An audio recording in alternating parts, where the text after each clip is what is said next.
Video kali ini kita akan membahas mengenai kejang dan epilepsi. Nah, kejang itu terjadi ketika ada sel neuron atau sel saraf di otak yang menghasilkan aktivitas listrik yang tidak normal, tiba-tiba, dan tidak terkendali. Nah, hal ini akan menyebabkan perubahan pada gerakan. Misalnya, gerakan yang kita kenal dengan gerakan kejang, yaitu menghentak-hentakan eh, kaki dan tangan secara tidak terkendali, ataupun juga bisa menimbulkan perubahan pada perilaku, perasaan, ataupun tingkat kesadaran seseorang. Nah, mengenai gejala kejang ini nanti akan kita bahas selanjutnya. Nah, berdasarkan area otak yang mengalami aktivitas listrik yang tidak normal itu, maka kejang dibagi menjadi dua bagian umum, yaitu yang pertama yang ini, kejang umum atau generalized seizures. Yang kedua, yang ini yaitu kejang vokal atau kejang parsial atau kejang sebagian. Nah, sebagaimana kita lihat pada gambar ini, kejang umum itu adalah kejang di mana aktivitas listrik yang tidak normal itu mengalami atau dialami atau terjadi pada semua bagian otak, yaitu melibatkan otak kiri dan kanan.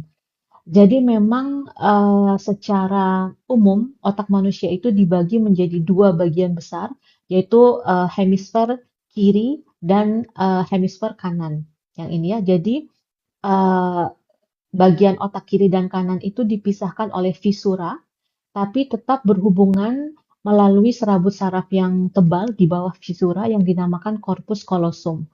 Nah, otak kiri dan kanan itu mempunyai fungsinya masing-masing, tapi tetap berhubungan. Nah, sedangkan kejang vokal atau kejang pasial, yaitu aktivitas listrik yang tidak normal tadi hanya terjadi pada satu bagian otak, ataupun satu sisi, satu titik di otak. Nah, karena itu nanti gejala yang muncul itu tergantung bagian otak yang terkena. Jadi bagian otak itu mengatur atau fungsinya itu mengatur apa. Ini nanti kita bahas juga selanjutnya.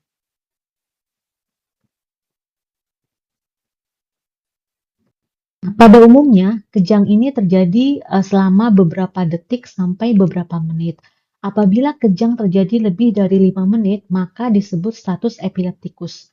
Jadi, status epileptikus itu adalah kejang yang berlangsung lebih dari 5 menit atau terjadi dua kali atau lebih kejang berurutan tanpa pasien sadar sepenuhnya di antara episode kejang tersebut.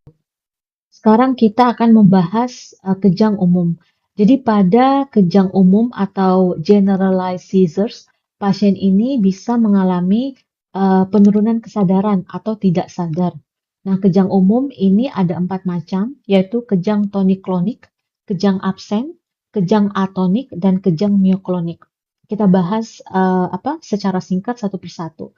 Nah, kejang tonik-klonik ini dinamakan juga grand mal seizures dulu. Jadi ini kejang yang mungkin paling diketahui oleh masyarakat. Jadi kalau ada seseorang dinamakan kejang, ini adalah kejang yang dimaksud. Jadi kejang yang menghentak-hentakan tangan dan kaki itu. Nah, kejang tonik-klonik ini ada dua fasenya. Jadi yang pertama tonik. Jadi pada saat ini eh, tonus otot pasien itu mengalami peningkatan sehingga menyebabkan kekakuan pada otot seluruh tubuh. Nah, pada keadaan ini pasien juga bisa mengalami kekakuan pada pita suara yang menyebabkan tiba-tiba pasien itu mengerang kencang ataupun menangis kencang. Pasien juga bisa mengalami kekakuan pada otot rahang yang menyebabkan biasanya orang itu menggigit lidahnya. Nah, setelah fase tonik ini, biasanya pasien mengalami kehilangan kesadaran, kemudian diikuti dengan fase klonik, yaitu gerakan menghentak-hentakan atau kedutan pada otot-otot kaki dan tangan, juga bisa melibatkan seluruh tubuh secara cepat dan berirama. Ini yang kita kenal sebagai kejang itu. Nah, namun pasien juga bisa mengalami hanya kejang tonik, jadi hanya kaku saja selama beberapa menit dan tidak diikuti fase klonik ataupun pasien juga bisa mengalami kejang klonik aja. Jadi menghentak-hentakan otot pada kaki dan tangan tapi tidak mengalami fase kaku. Nah, kejang tonik klonik ini yang paling sering berkaitan dengan kejang epilepsi. Kejang ini bisa berlangsung 1 sampai 3 menit. Nah, setelah selesai kejang, biasanya pasien itu akan sadar secara perlahan. Nah, yang perlu kita perhatikan adalah pada kejang tonik-klonik ini, pasien juga bisa mengalami kehilangan kontrol untuk urinasi. Jadi, pasien bisa mengompol, juga bisa keluar ludah atau cairan yang banyak dari dalam mulut. Nah, ini yang harus kita perhatikan. Jadi, kita harus ketika pasien itu mengalami kejang tonik-klonik, maka kita harus memastikan bahwa jalan nafas pasien itu aman. Karena keluar ludah yang banyak itu bisa menyebabkan aspirasi. Nah, karena itu biasanya kita jaga keselamatan pasien, tapi kita miringkan pasiennya, sehingga ludahnya itu tidak masuk ke paru-paru yang menyebabkan aspirasi, tapi bisa keluar gitu. Jadi kita miringkan, tapi tetap kita jaga keselamatan pasiennya. Jenis kejang umum yang kedua yaitu kejang mioklonik.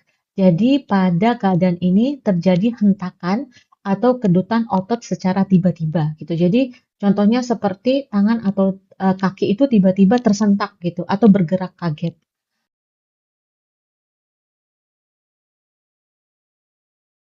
Jadi pasien kalau kakinya bergerak kaget secara tidak sadar itu bisa saja jatuh ataupun tidak. Nah, kejang umum yang ketiga yaitu kejang atonik. Jadi pada dasarnya kejang atonik ini adalah kejang tanpa tonus otot. Jadi tonik itu tonus ya, A itu tidak. Jadi pada keadaan kejang atonik ini tubuh itu tiba-tiba kehilangan tonus ototnya sehingga tubuh itu tiba-tiba lemas atau lunglai. Nah, hal ini menyebabkan orang tersebut bisa tiba-tiba jatuh gitu karena kehilangan postur tubuhnya, kehilangan tonus ototnya di seluruh tubuh. Nah, kejang ini bahaya karena bisa menyebabkan itu tadi tiba-tiba kolaps atau jatuh. Namun kejang ini biasanya berlangsung sangat cepat, jadi bisa hanya berlangsung 1 sampai 2 detik. Selanjutnya ada kejang absen atau absent seizures. Jadi kejang ini kejang yang unik, biasanya terjadi pada anak-anak atau remaja gitu. Jadi pada kejang absen ini anak itu kehilangan kesadaran secara tiba-tiba dan cepat, tapi bukan tidak sadar, tapi lebih kepada kehilangan perhatian gitu. Jadi anak sering dilaporkan itu di kelas itu, contohnya dia sering melamun, tidak memperhatikan atau bengong gitu. Jadi seolah-olah otak itu ditekan tombol pause gitu secara sebentar, kemudian tombol play lagi gitu. Nah, masalahnya kejang absen ini bisa terjadi selama berkali-kali dalam sehari, bahkan bisa puluhan kali gitu. Jadi anak itu sering dilaporkan di kelas itu suka tidak memperhatikan, bengong, atau hanya melamun gitu. Nah, kejang ini ada dua macam. Yang pertama kejang absen tipikal dan yang kedua kejang absen non-tipikal. Jadi yang pada kejang absen tipikal ini kejangnya itu berlangsung cepat, terus lamanya itu kurang dari 20 detik dan anak kembali normalnya itu dengan cepat. Pada kejang absen yang non-tipikal, itu biasanya kejangnya berlangsung lebih lama, lebih lambat, bisa lebih dari 20 detik, kemudian anak kembali normalnya juga lebih lama. Kemudian pada kejang yang non-tipikal, yang absen non-tipikal, setelah kejang anak bisa mengalami linglung dan bingung. Selanjutnya kita membahas mengenai kejang vokal atau kejang parsial. Tadi sudah disinggung di depan, jadi kejang vokal itu terjadi ketika aktivitas listrik yang tidak normal itu hanya terjadi di satu area otak dan tidak melibatkan kedua hemisfer otak. Nah, berdasarkan tingkat kesadarannya, kejang vokal itu ada kejang vokal dengan kesadaran penuh, jadi pasiennya sadar penuh gitu. Jadi bisa mengingat kejadian kejangnya juga, ataupun kejang vokal dengan gangguan kesadaran. Nah, tadi karena kejang vokal ini hanya melibatkan satu area otak tertentu, maka gejala yang timbul tergantung pada area otak yang mengalami gangguan aktivitas listrik tersebut. Jadi gejala pada kejang vokal ini bisa gejala motorik, sensorik, jadi seperti merasakan sensasi yang aneh ataupun merasa takut secara tiba-tiba gitu, ataupun autonomik. Jadi gejala autonomik ini contohnya menelan berulang-ulang tapi tidak disadari ataupun tanpa disadari mengunyah berulang-ulang. Nah, karena itu berdasarkan gejalanya, kejang vokal itu dibagi menjadi dua, yaitu motor onset. Jadi, motor onset ini kejang vokal yang gejalanya itu melibatkan gerakan atau motorik gitu. Jadi gerakannya itu bisa otomatisasi. Jadi tadi seperti dia tidak sadar tapi dia mengunyah berulang-ulang ataupun secara tidak sadar seseorang itu membenahi kancing bajunya berulang-ulang gitu.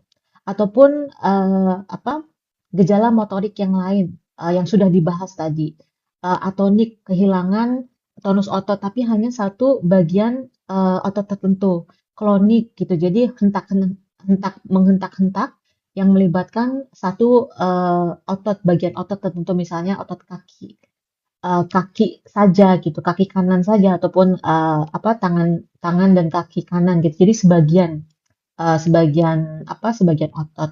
Ataupun tadi ya tonik sudah, mioklonik juga hentakan yang tiba-tiba atau kedutan otot yang tiba-tiba yang terjadi pada suatu bagian otot tertentu. Ataupun ada juga yang mengalami gerakan hiperkinetik. Jadi hiperkinetik ini gerakan motorik kompleks yang berlebihan dan juga sangat kuat gitu. Jadi contohnya itu kaki menendang-nendang gitu, secara tidak disadari gitu, ataupun seolah-olah bergerak seperti mengayuh sepeda gitu, tapi tidak disadari. Nah itu jadi kejang vokal ada yang melibatkan gejalanya itu melibatkan motorik atau motor onset. Yang kedua yaitu kejang parsial yang non motor onset. Jadi pada kejang parsial ini tidak ada perubahan atau gangguan pada gerakan-gerakan, tetapi melibatkan yang non motorik. Jadi misalnya merasakan sensasi aneh gitu atau merasa bau-bau yang aneh gitu. Atau mengalami perasaan emosional yang tiba-tiba seperti rasa takut, rasa cemas yang datangnya tiba-tiba dan tidak ada sebabnya. Itu juga bisa merupakan bagian dari kejang parsial atau vocal seizures. Ini contoh terjadinya kejang vokal. Jadi apabila terjadi pengeluaran impuls listrik yang tidak normal pada area primary motor cortex yang ini, jadi di area frontal, tapi dekat ke parietal otak gitu.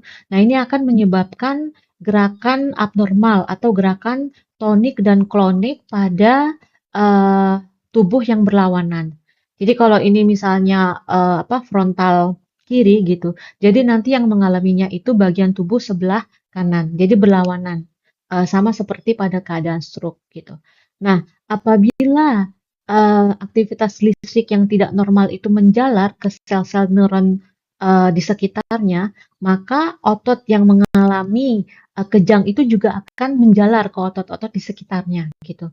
Nah, ini akan menimbulkan gerakan yang tidak normal yang dinamakan Jacksonian March. Juga contoh kejang vokal, jadi terjadi aktivitas listrik yang tidak normal pada lobus occipital. Nah, gejala yang timbul adalah gejala visual karena lobus occipital itu mengatur penglihatan gitu. Nah, gejala yang timbul bisa seperti adanya percikan atau percikan cahaya atau listrik gitu. Jadi tiba-tiba melihat ada cahaya yang tiba-tiba nggak tahu munculnya dari mana. Itu juga bisa merupakan salah satu contoh gejala kejang. Nah, pada kejang vokal itu juga ada yang dinamakan aura gitu. Jadi aura ini merupakan tanda atau gejala yang khas, yang unik yang dirasakan seseorang setiap kali dia akan kejang gitu. Jadi gejala ini muncul sesaat atau beberapa detik sebelum dia mengalami kejang.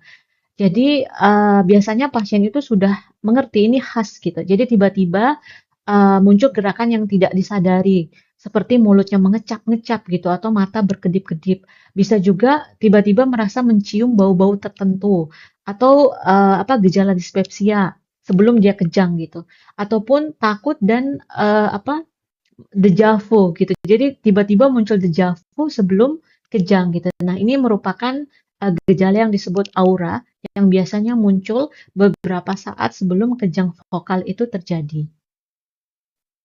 Eee, Tadi kan kita sudah membahas bahwa secara umum kejang itu dibagi menjadi dua, ada kejang umum dan kejang vokal. Namun, kita juga harus tahu bahwa kejang vokal itu bisa menjadi kejang umum gitu. Jadi memang pada awalnya aktivitas listrik, yang tidak normal yang di otak itu hanya terjadi pada satu area atau satu titik di otak gitu. Tapi aktivitas listrik yang tidak normal itu bisa menjalar ke seluruh otak dan melibatkan kedua hemisfer otak kiri dan kanan. Nah, inilah yang dinamakan kejang vokal yang bisa menjadi kejang umum. Nah, selanjutnya, jadi kejang itu bukan diagnosis penyakit, tapi kejang itu adalah gejala. Nah, penyebab kejang ini banyak sekali. Nah, di sini ada contoh penyebab kejang yang penting dan sering terjadi, yaitu misalnya trauma kepala ataupun stroke. Infeksi itu juga bisa menyebabkan kejang. Gangguan metabolik, contohnya pada pasien dengan gagal ginjal ataupun gagal gagal gagal hati tahap lanjut, tahap akhir itu bisa mengalami uremic encephalopathy ataupun hepatic encephalopathy. Gangguan elektrolit seperti hiponatremi itu juga bisa menyebabkan kejang. Intoksikasi alkohol ataupun keracunan itu juga bisa menyebabkan kejang. Nah, ada juga kejang yang dinamakan unprovoked seizures. Jadi, kejang yang memang tanpa ada sebabnya gitu. Nah, ini bisa dinamakan epilepsi. Jadi, seseorang yang mengalami dua atau lebih unprovoked seizures, tadi kejang yang tidak diketahui penyebabnya, dalam rentang waktu lebih dari 24 jam, ini mungkin pasiennya mengalami epilepsi. Jadi, penegakan diagnosis pada kejang itu terutama berdasarkan anamnesa dan pemeriksaan fisik gitu. Nah, pada pasien yang mengalami kejang itu akan dilakukan pemeriksaan laboratorium dan juga radiologi untuk mencari penyebab kejang. Jadi, biasanya akan dilakukan pemeriksaan darah untuk menyingkirkan penyebab metabolik ataupun penyebab yang lain seperti hiponatremi ataupun juga pemeriksaan seperti urea kreatinin ataupun fungsi hati ataupun yang lain. Intinya untuk menyingkirkan adanya penyebab metabolik dan juga akan dilakukan pemeriksaan radiologi misalnya MRI untuk melihat apakah ada perdarahan di otak ataupun ada tumor ataupun dan sebagainya. Nah, itu tadi. Jadi apabila penyebab metabolik ataupun yang lain itu sudah disingkirkan dan tidak ada penyebab yang diidentifikasi, maka eh, pasien itu mungkin mengalami epilepsi. Jadi apabila tidak ditemukan penyebab kejang, kemudian kejangnya terjadi lebih dari 2 kali dalam rentang waktu lebih dari 24 jam, maka kemungkinan pasien mengalami epilepsi. Nah, ada juga pemeriksaan yang penting, yaitu dinamakan elektroencephalogram ataupun EEG. Jadi ini bisa melihat aktivitas listrik di otak. Jadi melihat area otak mana yang mengalami kejang dan juga bisa menentukan apakah kejang itu vokal ataupun umum ataupun kejang vokal yang menjadi umum. Nah, apapun jenis kejang yang dialami, ada yang dinamakan fase setelah kejang atau kita namakan post-ictal phase gitu. Jadi fase setelah kejang ini bisa berlangsung selama beberapa menit bahkan sampai beberapa jam. Nah, setelah kejang, gejala-gejalanya itu biasanya pasien itu mengalami lemas, merasa lelah ataupun sulit bangun gitu dan ingin tidur gitu. Nah, apabila ketika pasien itu kejang dan tidak ada yang melihat, kemudian pasien juga tidak sadar gitu, tidak ingat apabila dia kejang, maka keadaan postiktal inilah yang bisa menjadi satu-satunya petunjuk bahwa pasien telah mengalami kejang. Sekarang kita akan membahas sedikit mengenai treatment atau manajemen dari kejang. Jadi apabila pasien itu mengalami kejang yang terus-menerus atau status epileptikus, maka fokus yang pertama itu adalah menghentikan kejangnya. Karena apabila kejang berlangsung terus-menerus, tidak kita hentikan, itu bisa menyebabkan kerusakan otak yang bisa permanen gitu. Nah, obat yang diberikan itu biasanya golongan benzodiazepins. Ini pada keadaan kejang biasanya harus kita berikan secara intravena gitu. Jadi contohnya diazepam ataupun midazolam. Tapi apabila ternyata sulit gitu untuk memasang infus pada saat pasien sedang kejang, maka bisa dimulai dulu dengan pemberian supositoria. Jadi ada diazepam yang sediaannya untuk supositoria atau diberikan melalui anus. Sedangkan untuk treatment jangka panjang, apabila memang pasien ini mengalami kejang epilepsi, maka akan dimulai untuk pemberian obat anti-epilepsi untuk mencegah kejang yang selanjutnya. Biasanya diberikan seperti golongan asam valproat gitu. Ataupun apabila ternyata kejang yang dialami pasien tersebut ada penyebab organiknya, maka treatment itu akan bergantung pada kondisi yang menyebabkan kejang tersebut.